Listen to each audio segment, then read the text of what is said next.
안녕하십니까. 오늘도 함께 예배할 수 있음이 기쁨입니다. 아멘. 우리 옆 사람을 보면서 인사하면 좋겠습니다. 사랑합니다. 축복합니다. 옆 사람 보면서 감사합니다. 에레미야 예가를 두 번째 보고 있습니다. 에레미야는 남유다 왕국의 멸망의 시기에 활동한 선지자입니다. 에레미야 1장 2절과 3절을 보면 그가 하나님께 소명을 받고 말씀을 전했던 시기에 대해서 나오고 있습니다. 1장 2절을 보면 아몬의 아들 유다왕 요시야가 다스린 지 13년에 여호와의 말씀이 에레미야에게 임하였고, 3절에 요시야의 아들 유다의 왕 요야김 시대부터 요시야의 아들 유다의 왕 시드기야의 11년 말까지 곧 5월에 예루살렘이 사로잡혀 가기까지 임하니라. 아멘. 에레미야는 요시야 왕 통치 제13년, 그러니까 주전 627년에 부르심을 받았고, 요야김 왕이 통치를 시작한 주전 609년부터 본격적으로 유다의 멸망에 대한 예언을 하기 시작했습니다. 그리고 유다가 완전히 망한 시점은 주전 586년입니다. 우리가 구체적 연대를 참고하는 이유는 하나님이 우리의 실제 역사 속에서 사건들과 함께 그리고 역사적 사실과 함께 일하신다는 것을 기억하기 위함입니다. 그간 이스라엘 민족은 에레미야가 전한 하나님의 말씀을 전달받았지만 순종하지 않았습니다. 그 대신 가짜 선지자들의 말은 잘 들었습니다. 그 결과는 나라의 멸망이었습니다. 진리를 떠나면 나라가 망합니다. 강대국 바벨론 제국은 총 3차례에 걸쳐서 유다 왕국을 침공했고 결국에는 완전히 멸망시켰습니다. 이 모든 광경을 지켜보았던 에레미야는 눈물을 흘릴 수밖에 없었습니다. 그것이 우리가 읽고 있는 에레미야 예가입니다. 에레미야 예가 1장 1, 2절을 우리 같이 한번 읽겠습니다. 에레미야 예가 1장 1절과 2절 한 목소리로 읽겠습니다. 슬프다 이 성이여, 전에는 사람들이 많더니 이제는 어찌 그리 적막하게 앉았는고. 전에는 열국 중에 크던 자가 이제는 과부같이 되었고, 전에는 열방 중에 공주였던 자가 이제는 강제 노동을 하는 자가 되었도다. 밤에는 슬피 우니 눈물이 뺨에 흐름이여, 사랑하던 자들 중에 그에게 위로하는 자가 없고 친구들도 다 배반하여 원수들이 되었도다. 아멘. 여러분, 예레미야처럼 우리도 참담한 고통의 현실 앞에 설 때가 있습니다. 개인적인 고통도 있지만 국가적인 혼란과 위기가 닥쳐올 때가 있습니다. 그럴 때 우리는 어떻게 이 현실을 직면해야 할까요? 오늘 말씀의 제목은 고통의 현실 앞에 설 때입니다. 우리는 예레미야로부터 그 바른 대응 방법을 배워야 합니다. 하나님은 오늘 말씀에서 우리에게 무엇을 요구하고 계십니까? 첫째는 스스로 나의 행위를 조사하고 여호와께로 돌아가야 한다라고 말합니다. 이스라엘 민족이 이런 패망의 길을 걷게 된 이유는 무엇이었습니까? 하나님의 말씀을 듣지 않았기 때문입니다. 다 같이 에레미야 25장 6절 7절을 같이 읽겠습니다. 에레미야 25장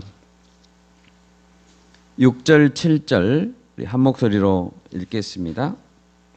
너희는 다른 신을 따라다니며 섬기거나 경배하지 말며 너희 손으로 만든 것으로서 나의 노여움을 일으키지 말라.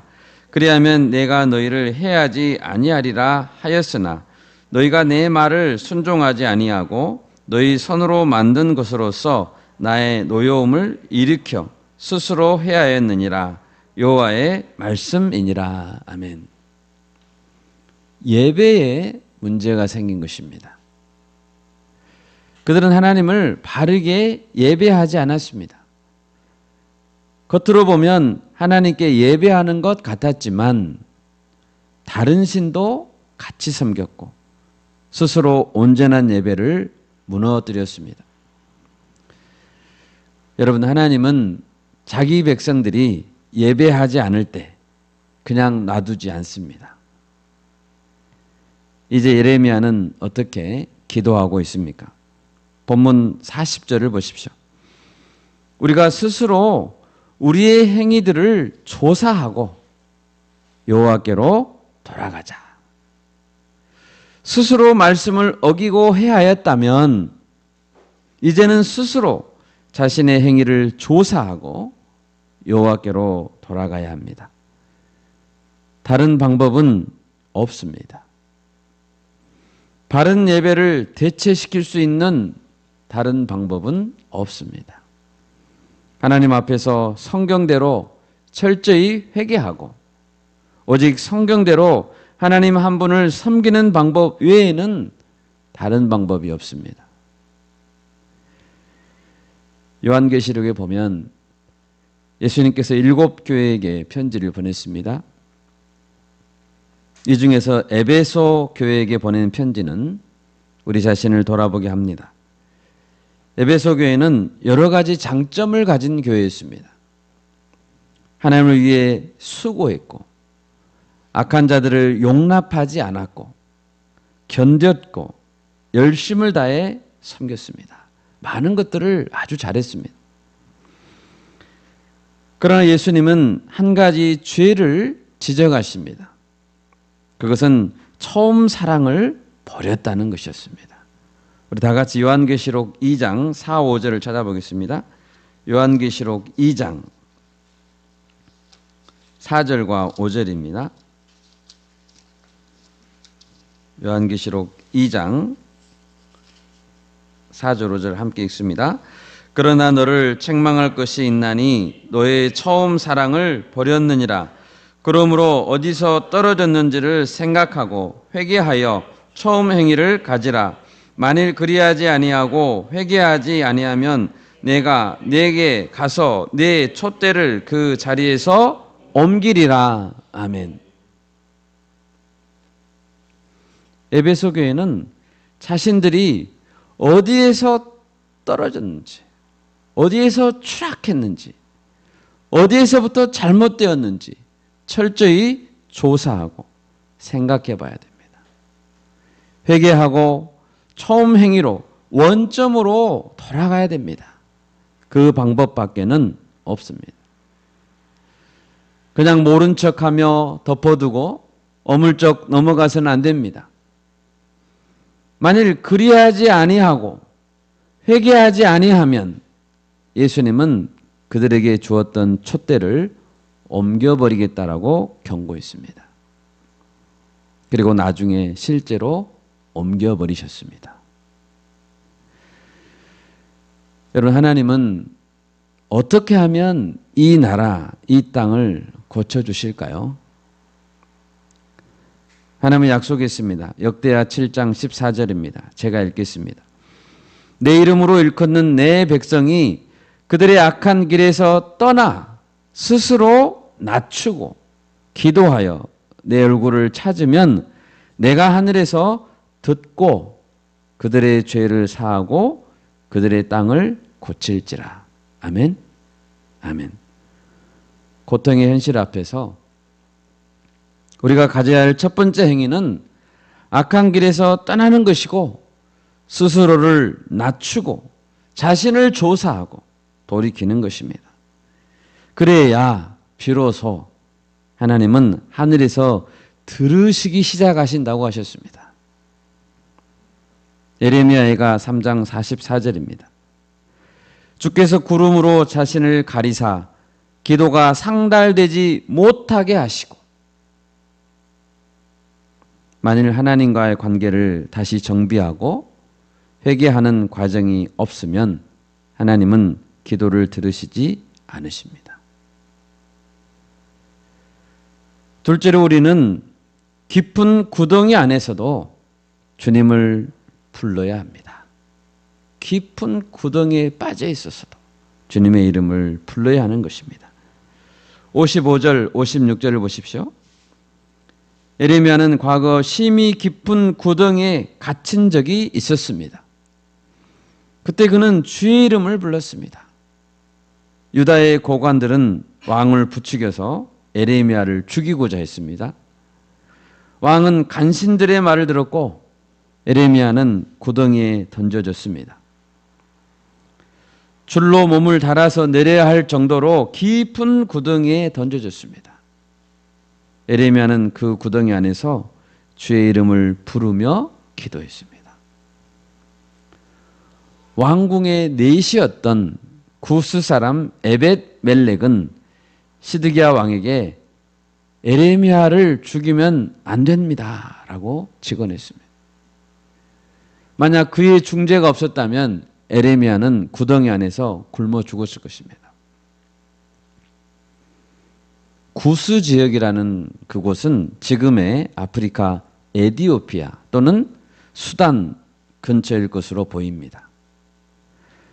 하나님께서는 모든 이스라엘 사람들이 예레미야를 대적한다고 해도 전혀 예상하지 못한 한 사람, 아프리카 사람 한 사람을 예비해 놓으시고, 아멘? 아멘. 예레미야를 구출해 주셨습니다. 성경의 많은 신앙의 인물들은 구덩이에 빠진 것 같은 곤란한 환경을 만났지만 그곳에서 주의 이름을 부르며 믿음을 지켰습니다. 바울과 실라는 빌립보라는 곳에 선교를 갔을 때 사람들에게 붙잡혀서 많은 매를 맞고 깊은 감옥에 갇히게 되었습니다. 바울과 실라는 캄캄한 감옥에서 무엇을 했습니까? 사도행전 16장 25절을 제가 읽습니다. 한밤중에 바울과 실라가 기도하고 하나님을 찬송하며 죄수들이 듣더라. 아멘. 등불도 없고 한밤중입니다. 등불도 없고 악보도 없고 깊은 감옥입니다. 그런데 바울과 실라는 찬송을 불렀습니다. 많은 매를 맞아서 온몸은 아팠지만 찬송을 불렀습니다. 성령께서 마게도냐 사람 환상을 보여주신 것에 순종하여 빌립보에 왔지만 그들은 매를 맞고 감옥에 갇혔습니다. 성령께 순종했는데 매를 맞고 감옥에 갇혔습니다. 그러나 바울과 실라는 하나님을 원망하지 않고 좌절하지 않고 찬송을 불렀습니다. 아멘. 그들이 찬송할 때 무슨 일이 일어났습니까? 발의 착고가 다 벗어지고 옥문이 열렸습니다. 간수는 자다가 일어나서 죄수들이 도망간 줄 생각하고 자결하려고 하다가 바울이 우리가 다 여기 있습니다 하는 소리를 듣고 등불을 들고 와서 일일이 확인했습니다. 이 일을 계기로 간수의 집안 모든 사람들은 예수를 믿고 세례를 받게 되었습니다. 빌립보 교회의 한 가정이 늘어나고 교회가 더 든든해진 것입니다.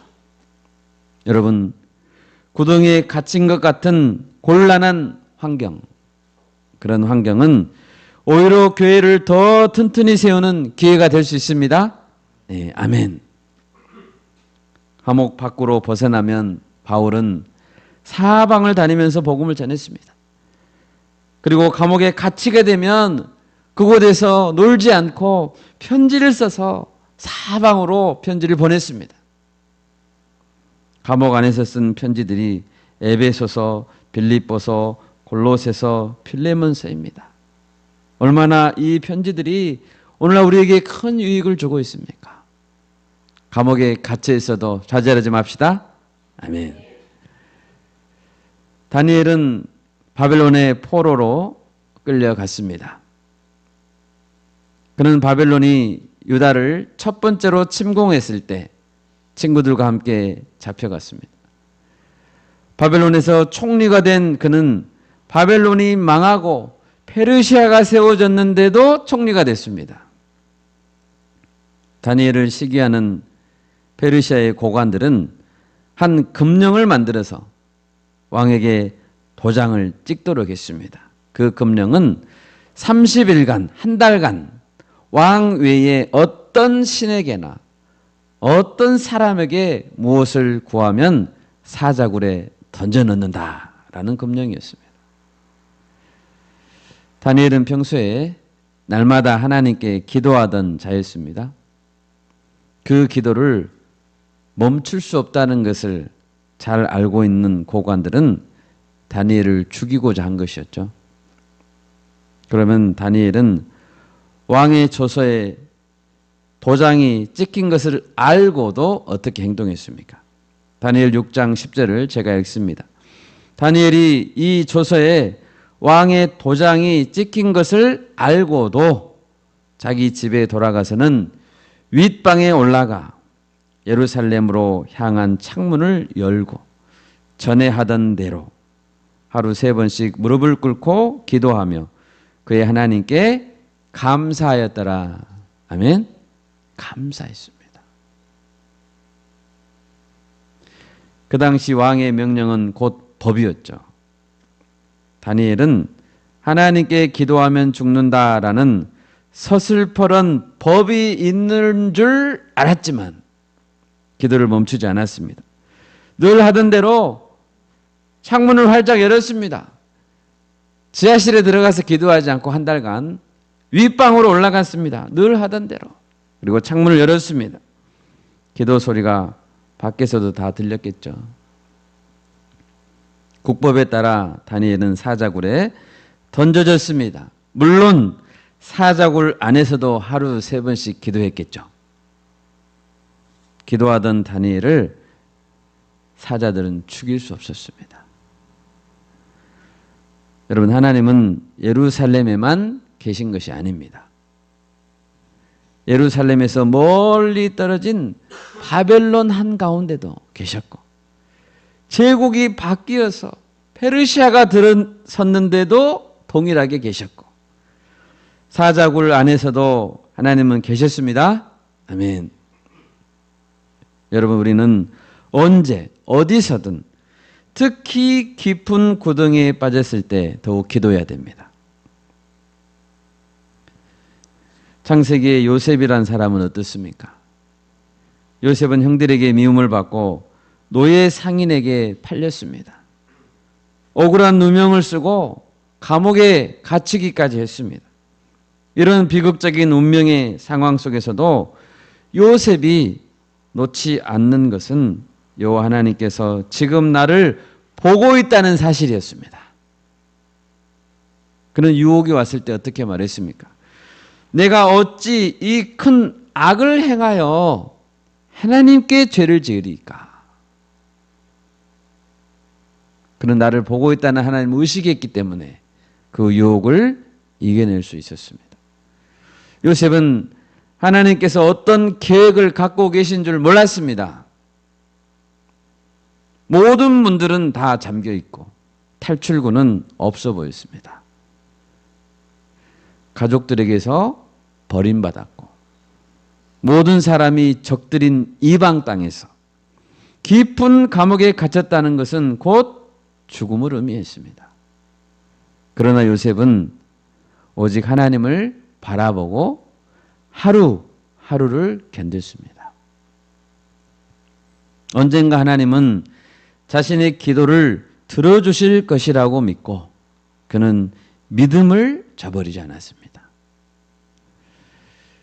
요셉의 형들은 요셉을 잊어버렸습니다. 아버지 야곱도 요셉이 죽은 줄 알았고 잊어버렸습니다. 모든 친구들, 이스라엘의 모든 사람들에게 요셉은 잊혀진 사람이었습니다. 그러나 하나님은 그를 잊지 않았습니다. 그의 기도를 들으셨고 그와 함께 해 주셨습니다. 요셉은 유언으로 자신의 유고를 약속의 땅에 옮겨달라는 소원을 남겼습니다. 자신이 반드시 약속의 땅으로 돌아가야 한다는 그 소원을 놓지 않았기 때문입니다. 그리고 약 400년 만에, 몇 년 만에요? 400년 만에 다시 요셉의 유골은 가나안 땅 세겜이란 곳에 묻히게 됩니다. 모세가 출애굽할 때 요셉의 유골을 잊지 않고 가지고 옵니다. 여러분, 하나님 앞에서 가진 소원이라면 하나님은 400년이 지난 후에라도 반드시 이루어 줄 것입니다. 믿습니까? 아멘. 지금 혹시 깊은 구덩이에 빠진 것 같은 상황에 있습니까? 깊은 구덩이에서는 결코 혼자 힘으로 나올 수 없습니다. 오직 하나님만이 구출하실 수 있습니다. 바울과 실라처럼 우리가 찬양합시다. 아멘. 다니엘처럼 기도를 멈추지 맙시다. 요셉처럼 하나님의 손을 놓지 맙시다.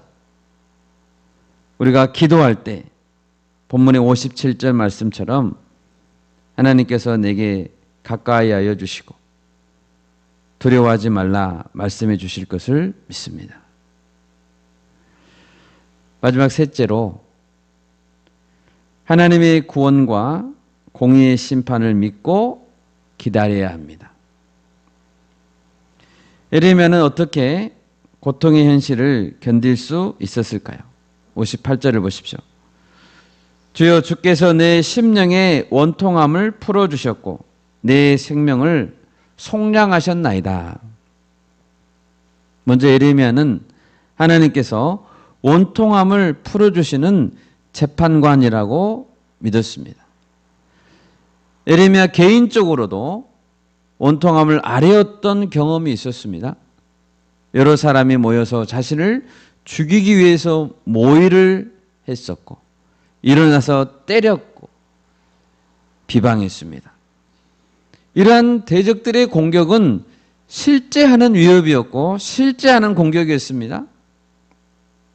이제 대적들은 이스라엘 민족 전체를 공격하는 바벨론입니다. 그리고 이스라엘을 조롱하는 주위의 민족들입니다. 여러분, 하나님은 공의로운 재판관이십니다. 아멘. 하나님은 이스라엘 민족의 억울함뿐 아니라 우리의 억울함도 계속 보고 계셨던 분이십니다. 대적들의 모해함을 계속 지켜보고 계셨던 분입니다. 그리고 우리의 대적들의 잘못을 입증할 모든 증거 자료들을 갖고 계신 분이 하나님이십니다. 하나님은 대적들이 행한 대로 그들에게 보응해 주실 것입니다. 또한 58절에 보면 주께서 내 생명을 속량하셨나이다 라고 말하고 있습니다. 속량이라는 단어는 대가, 몸값을 치르고 다시 자유롭게 해준다는 것을 의미합니다. 하나님은 죄인들의 구속자가 되십니다.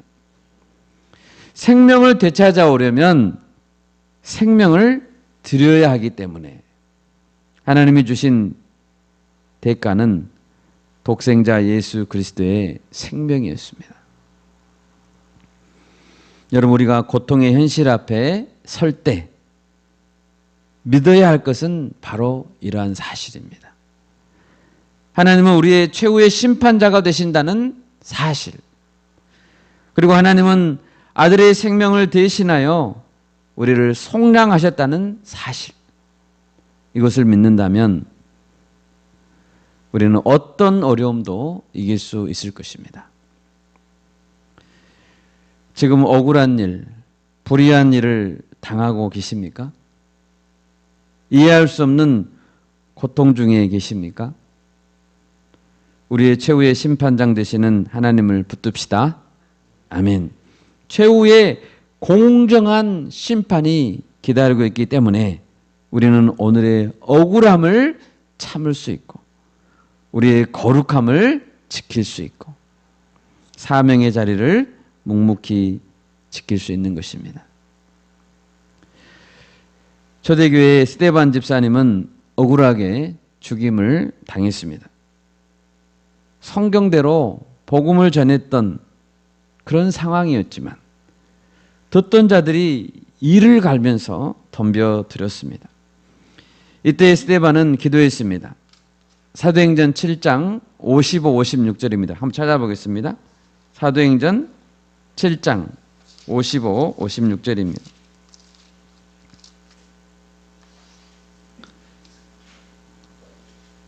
55, 56절 같이 읽습니다.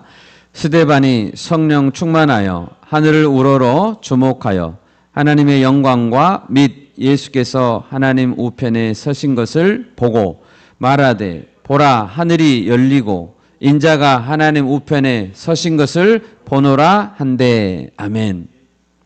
이 말씀을 보면 스데반이 끝까지 믿음을 지키고 자신을 향해 돌을 던지는 자들을 위해 기도하면서 죽을 수 있었던 이유가 무엇입니까? 55절에서 하나님의 영광, 예수님께서 하나님 우편에 서신 것을 보았기 때문입니다. 자신을 맞이하기 위해서 하나님 우편에 서신 예수님, 그 예수님을 보았기 때문에 스데반은 믿음의 길을 달려갈 수 있었습니다. 여러분, 우리도 그 예수님을 볼 수 있기를 바랍니다. 아멘. 내 앞에 현실의 무게보다 내 믿음이 더 강하다면 이길 수 있는 것입니다. 한 번은 예수님께서 변화산에 올라갔을 때 3명의 제자들과 함께 올라갔습니다. 그런데 그때 산 아래에 있었던 제자들은 귀신을 쫓아내지 못했습니다. 여러분, 왜 귀신을 쫓아내지 못했습니까? 나중에 제자들은 조용히 예수님께 와서 물었습니다.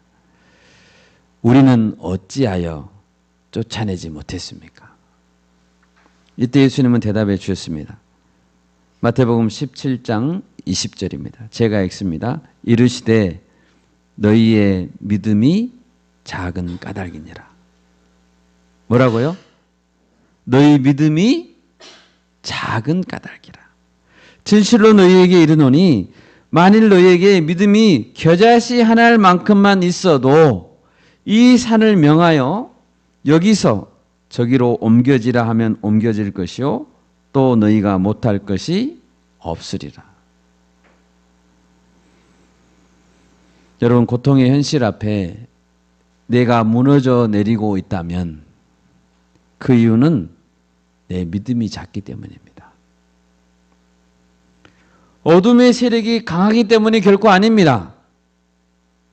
지금 나를 무너뜨리려고 하는 대적이 얼마나 강한가, 사탄의 세력이 얼마나 강한가, 그것이 문제가 아닙니다.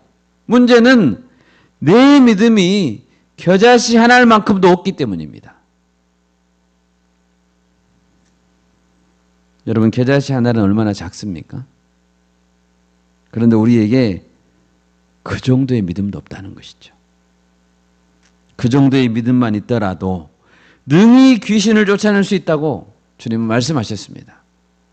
문제는 내 믿음인 것이죠. 우리의 믿음은 어디로 갔습니까? 우리 예수님께서는 나를 지켜주시고 우리 교회를 지켜주실 것입니다. 아멘. 여러분, 왜 우리의 믿음이 이렇게 약합니까? 왜 우리의 마음은 캄캄하고 갈 길을 찾지 못하고 있습니까? 알면서도 갈 길을 찾지 못합니다. 왜 그렇습니까? 어둠이 강하기 때문입니까? 아닙니다. 한 줄기 빛이 없기 때문입니다. 어둠 가운데서는 바늘구멍 같은 작은 구멍에 빛이라도 보인다면 우리는 탈출구를 찾을 수 있습니다. 아무리 폭풍이 거세게 몰아치는 한밤에도 멀리서 작은 등대가 보인다면 우리는 찾아갈 수 있습니다. 여러분, 우리에게 믿음을 주시라고 기도합시다. 에레미야는 왜 오늘 본문에서 주님께 기도할 수 있죠? 나라가 망해버렸습니다. 왜 희망의 끈을 놓지 않고 지금 믿음을 지킬 수 있는 것입니까? 왜냐하면 이미 주셨던 하나님의 말씀을 믿는 믿음이 있기 때문입니다. 그 말씀은 반드시 70년 만에 돌아오리라는 약속이었습니다. 그 약속 때문에 에레미야는 희망을 갖고 있습니다. 찾아보겠습니다. 에레미야 25장 11절입니다. 에레미야 25장 11절.